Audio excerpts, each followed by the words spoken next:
Assalamualaikum warahmatullahi wabarakatuh. Hai teman-teman, perkenalkan nama saya Alfizia Datu Rizky dari kelas PGMI 3C.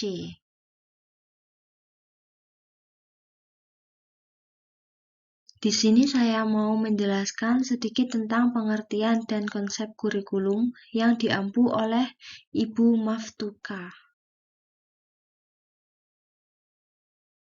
Apa sih pengertian dari kurikulum itu? Kurikulum merupakan panduan pembelajaran pada satuan pendidikan di mana dapat dimaknai sebagai titik awal sampai titik akhir dari pengalaman belajar peserta didik.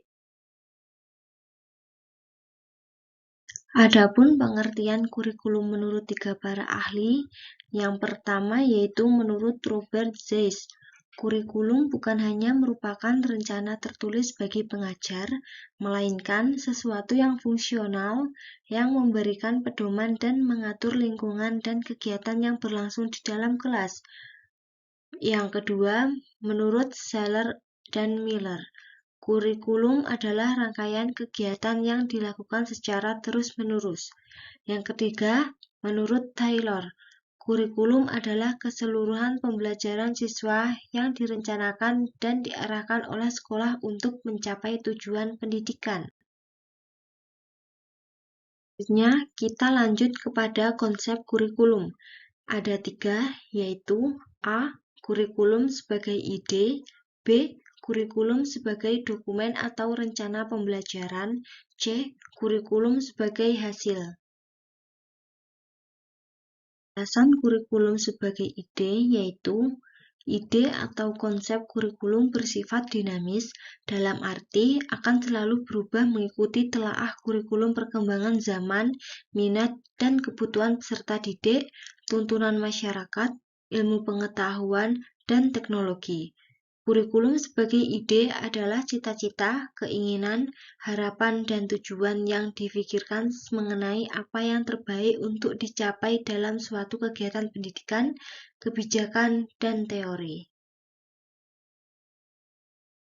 Yang B, kurikulum sebagai dokumen atau rencana pelajaran. Kurikulum sebagai rencana pembelajaran bermuatan tujuan yang ingin dicapai, materi yang disajikan, aktivitas pembelajaran, media dan saran yang digunakan, dan juga jadwal kegiatan. Dengan demikian, kurikulum tidak hanya berisi sejumlah materi, tetapi juga memuat berbagai program yang dapat mempengaruhi perkembangan siswa dalam belajar agar dapat mengantarkan siswa pada tujuan yang dicapai. Yang terakhir yaitu kurikulum sebagai hasil.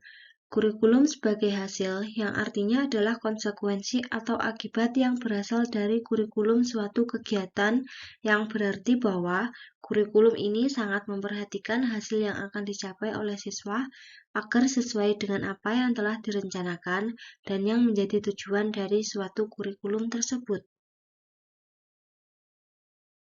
Terima kasih semua sudah mau menyimak. Sampai jumpa. Assalamualaikum warahmatullahi wabarakatuh.